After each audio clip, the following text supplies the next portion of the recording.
Next question. Please discuss how discipline in one area doesn't make up for slack in other areas. For example, the fitness guru who has no savings. Yeah. You know, this is something that we all have to watch out for, is the fact that we focus on our strengths, right? Yeah. That's what we do. That's what people do. So you get a person that's smart, you know, a really intellectual person, and they let themselves go physically. Right.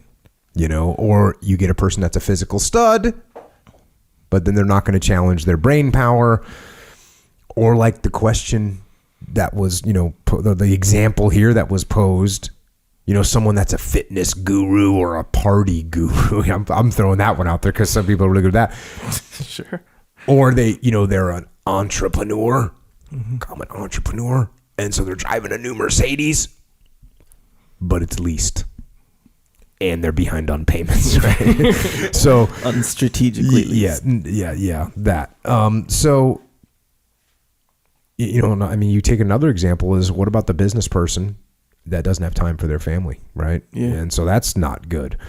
So I think the focus here is we all have to try to be well-rounded and not focus so much on one area that you're going to let some other area go. That's target fixation is what that is, right? Is you walk into a room and you get fixated on one target, one bad guy. You think there's one bad guy, so you focus all your energy and then you're getting flanked. That's target fixation. You can't let that happen. You can't let it happen on the battlefield. You can't let it happen in life.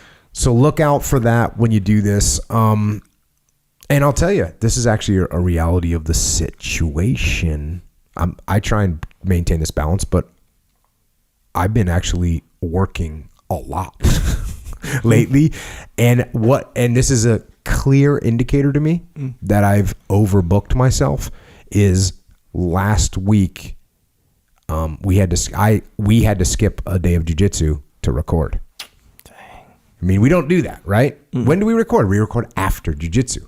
But I knew I had so much stuff going on that I said, hey, we gotta record at this time because I gotta get this other stuff done because I'm traveling and this and that. And so we had to skip the jiu-jitsu. So that is a red flag to me that says I need to tighten up. I need to get my schedule back in check so that I can do the things that I need to do. Of course, what do I say about the situation? It's fine. You know what? Can't train jiu-jitsu that day because I got some travel coming up. Good. I'm going to heal up my shoulder a little bit more. It's fine. But it is an indicator of when things start going in the wrong direction. Maybe I'm getting target fixated on, too much work at a certain time. Yeah. Which to me, again, I will run this thing in the red, as you say. I like running in the red, right? I'm in the red, and I got no problem. We will go hard, and the numbers of hours I will work will have actually no impact on how much I'm going to spend with my family and do jiu-jitsu and all that stuff, because I'll just do it all. Mm-hmm. But there is a capacity that you reach where you go, okay, now one of these things that has just started to slide. Now I need to make sure that my levels get re-leveled, I guess you might say. Equalized is what I should have said. Yeah. So back to the subject, don't be a one-trick pony, be a jack of all trades and then master a few of those trades, right? So you can emphasize fitness guru. You can emphasize intellectual power. You can emphasize jiu-jitsu, but don't put 100% of your effort into one area because eventually it will take you won't have anything else. And by the way, if you put all your eggs in the basket of intellectual power, now you're unhealthy and you die. Right? That doesn't, I don't care how smart you are, you can't do 2 + 2 when you're dead. Yeah. So don't put all your focus 100% into one area. Don't become unbalanced in your disciplines. Spread it around and hold the line. Yeah, man. It's good.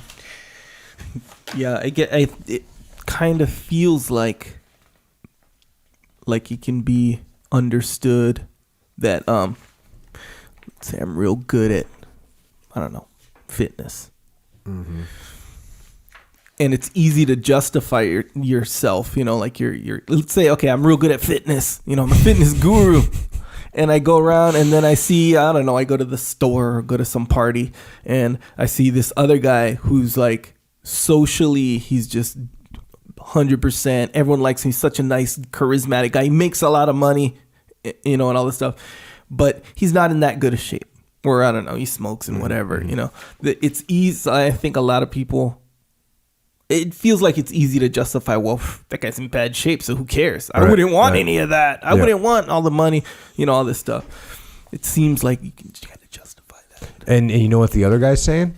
Yeah, you might be in good shape. Guess what? Yeah. Nice Toyota Corolla you're driving. He's all negative on it. Yeah, you know what I mean? yeah. So both those guys should instead of saying, hey, you know what they should do? Walk up and be like, hey, man, you know what? I noticed you're pretty successful financially. I would like to get in the game with you a little bit and learn from you about that. And the other guy should say to him, well, you know what? It looks like you're in pretty good fitness levels. I would like to get in the game with that. Let's work together and improve ourselves and go out and kick ass and dominate. Are you in? I'm in. Let's do this. Instead, what does a normal person do? They do exactly what you said. Justify, criticize, cut people down instead of building them up. Yeah.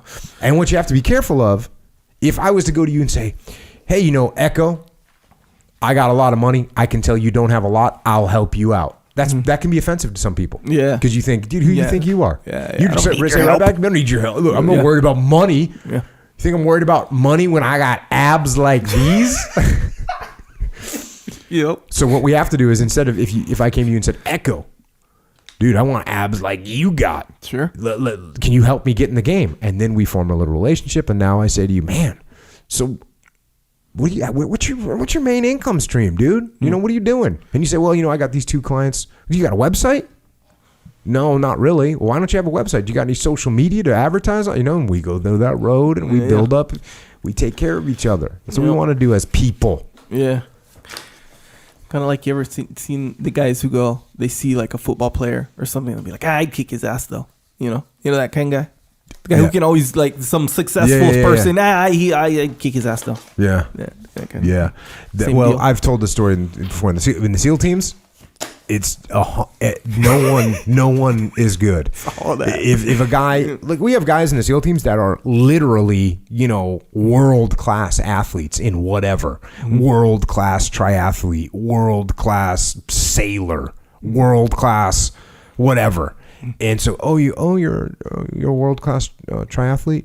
Oh yeah, that guy's a really good triathlete. That's cool. He's a really bad shot. Someone is going to chime in and cut him down. Just the way it goes. Yeah. No slack. No slack.